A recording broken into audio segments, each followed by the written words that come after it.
Hello friends, welcome to Kavitha Suresh vlogs. అందరు ఎలా ఉన్నారు? బాగున్నారా? నేనైతే చాలా చాలా బాగున్నాను. మీరు కూడా బాగున్నారని అనుకుంటున్నాను. ఈరోజు వీడియో అయితే నిన్నటి వీడియో చూశారు కదా అండి, దానికి కంటిన్యూషన్ అంటే పార్ట్ 2 అనమాట. అంటే ఒకే వీడియోలో అన్నీ చెప్పడానికి కుదరదు కదా, అందుకని చెప్పి ఈ వీడియోలో కూడా కొన్ని విషయాలు అయితే చెప్పాలనుకుంటున్నా. అంటే ఇంకా ఏమేమి ప్రాబ్లమ్స్ ఫేస్ చేయొచ్చు మనం అని చెప్పేసి, మనీ లేకపోవడం వల్ల అని చెప్పి ఇంకో కొన్ని అయితే చెప్తున్నాను. ఈ వీటిలో ఏవి మీకు జరిగినా ఏదన్నా ఉంటే కన్నా ఒకసారి కామెంట్లో అయితే పెట్టండి, ఇది నిజమా కాదా అని చెప్పి మీకు ఒక ఐడియా ఉంటే కన్నా. అలాగే ఇంకా ఏమన్నా వేటి గురించి అన్నా మీకు సజెషన్స్ కావాలి అన్నా కూడా నాకు కామెంట్లో పెడితే వాటి గురించి నేనైతే వీడియో చేసి మీకు క్లియర్గా అయితే ఎక్స్ప్లెయిన్ చేస్తాను. సో అంతకంటే మీరు ఏం చేయాలో తెలుసు కదా, ప్లీజ్ లైక్ చేయండి, షేర్ చేయండి, అలాగే సబ్స్క్రైబ్ చేయండి. పక్కన బెల్ ఐకాన్ అయితే క్లిక్ చేయడం అసలు మర్చిపోవద్దు. సో ఇంకా ఆలస్యం చేయకోకుండా వీడియోలోకి అయితే వెళ్ళిపోదాం. మనీ లేకపోవడం వల్ల మనకి మన రిలేటివ్స్ నుంచి ఎలాంటి ప్రాబ్లమ్స్ ఫేస్ చేయాలో లాస్ట్ వీడియో అయితే కొన్ని చెప్పాను, వాటిని చూసారు కదా. సో ఇంకా ఎవరైనా వీడియో చూడకుండా ఉంటే ఆ వీడియో చూసి ఈ వీడియో అయితే చూసేయండి. ఇంకా నెక్స్ట్ వచ్చేసి కొన్ని ఇంకా మనము ఓకే అన్ని విధాలా బాగానే ఉన్నాము, మనకి రిలేటివ్స్తో ఏం లేదు, మనీ కూడా సేవ్ చేసుకుంటున్నాము, అన్నీ కూడా తగిన జాగ్రత్తలు తీసుకుంటున్నాము అనుకుంటున్నాం, మంచి జాబ్ చేస్తున్నాము అని అనుకుంటారు. కాకపోతే ఆ జాబ్ చేసేటప్పుడు కూడా చాలామంది చాలా ప్రాబ్లమ్స్ అయితే ఫేస్ చేస్తూ ఉంటారు. మన దగ్గర ఎంత టాలెంట్ ఉన్నా అది వాళ్ళకి అనవసరం. సో మనల్ని అయితే ఎంకరేజ్ చేయరు, వాళ్ళకి ఇష్టమైన మరి అదేంటో తెలీదు, ఫేస్ వాల్యూనో లేకపోతే ఇంకొకటి ఏమో తెలియదు, మన ఫేస్ని చూస్తే వాళ్ళకి సపోర్ట్ చేయాలి, ఎంకరేజ్ చేయాలి అని అనిపించదో ఏమో, మరి నాకైతే తెలీదు. నేనైతే కొన్ని చోట్ల ఈ ప్రాబ్లమ్స్ అయితే ఫేస్ చేశాను.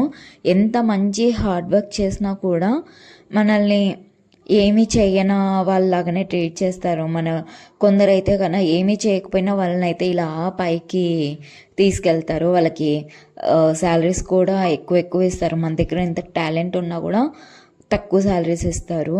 సో ఇలాంటి ప్రాబ్లమ్స్ కూడా ఫేస్ చేస్తూ ఉంటారు కదా. ఒకవేళ ఇన్ కేస్ మీకు మీ ఆఫీస్లో కన్నా మీ దగ్గర టాలెంట్ ఉంది, మీకు ఎటువంటి రెస్పెక్ట్ లేకపోతే ఇమీడియట్గా అయితే మీరు వేరే జాబ్ చూసుకోవడం బెస్ట్. ఎందుకంటే మన దగ్గర ఎంత టాలెంట్ ఉన్నా మనకి కూడా కొంచెం సెల్ఫ్ రెస్పెక్ట్ అనేది అవసరము. అది మనకి ఎదుటి వాళ్ళ దగ్గర నుంచి రానప్పుడు మనం వాళ్ళ దగ్గర ఎంత వర్క్ చేసినా కూడా వాడు మనకి వాల్యూ అనేది ఇవ్వడు. సో అలాంటి వాళ్ళ దగ్గర వర్క్ చేయడం కంటే వదిలేసుకోవడమే మేలు. చాలామంది ఈ ప్రాబ్లమ్స్ అయితే ఫేస్ చేస్తూ ఉన్నారు. కొందరైతే పాపం జాబు మళ్ళీ ఓపెనింగ్స్ ఉంటాయో లేదో, ఎప్పుడు జాబ్ వస్తుందో అని ఆలోచిస్తూ అక్కడే ఉన్న వాళ్ళు కూడా ఉన్నారు. సో ఓకే, అంతవరకు ఓకే, కానీ ట్రై చేస్తూ ఆ జాబ్లో ఉన్నా కూడా, ఎందుకంటే మనకు కూడా మనీ శాలరీ ఇంపార్టెంట్ కాబట్టి ఆ జాబ్లో ఉంటూ ట్రై చేసి మంచి ఆపర్చునిటీ రాగానే వెళ్ళిపోవడం బెస్ట్. నేను చాలా కంపెనీస్లో వర్క్ చేశాను, బట్ అన్ని కంపెనీస్ అలా లేవండి.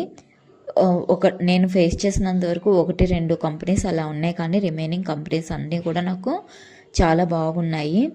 అండ్ టీమ్ లీడ్స్ కానీ మేనేజర్స్ కానీ మంచిగా సపోర్ట్ చేసిన వాళ్ళు కూడా ఉన్నారు. సో నేను ఎప్పటికీ వాళ్ళతో ఒక మేనేజర్ అంటే ఇలా ఉంటారా అని నేను చూసిన సందర్భాలు కూడా ఉన్నాయి. అంత మంచిగా సపోర్ట్ చేసిన వాళ్ళు కూడా ఉన్నారు, టీమ్ లీడ్ కానీ మేనేజర్స్ కానీ. సో అలాంటి వాళ్ళ దగ్గర మనకు ఎప్పటికీ వర్క్ చేయాలనిపిస్తుంది. బట్ నాకు ఆ ఛాన్స్ లేకపోయింది. నేను ఇంకా కంపెనీ నుంచి మా హస్బెండ్ జాబ్ వేరే చోట రావడం వల్ల నేను కంపెనీ నుంచి లెఫ్ట్ అయి నాకు లాంగ్ డిస్టెన్స్ వల్ల బయటికి రావాల్సి అయితే వచ్చేసింది. లేకపోతే ఇంకా నేను అక్కడే కొన్ని ఇయర్స్ వరకు ఉందాం అనుకున్నా. అంత మంచి మేనేజర్ టీమ్ లీడర్ ఉన్నారు.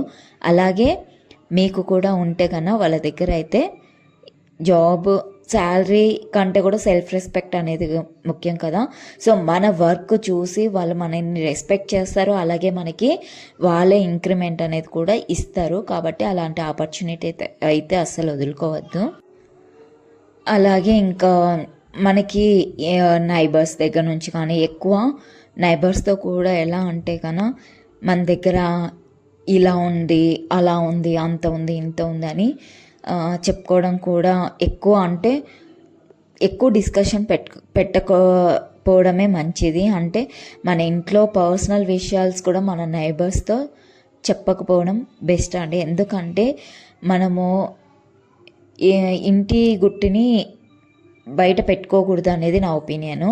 సో కాబట్టి మనకి ఎన్ని ప్రాబ్లమ్స్ ఉన్నా మన ఇంట్లో వరకే చూసుకోవాలి. బయట మాత్రం మనం బాగానే ఉండాలి. అంతేకాని ఈరోజు మా ఇంట్లో ఈ ప్రాబ్లం వచ్చింది, ఏం చేయాలి ఏంటి అని వాళ్ళకి చెప్పడం వల్ల వాళ్ళ దగ్గర మనము చులకన అయిపోతాము.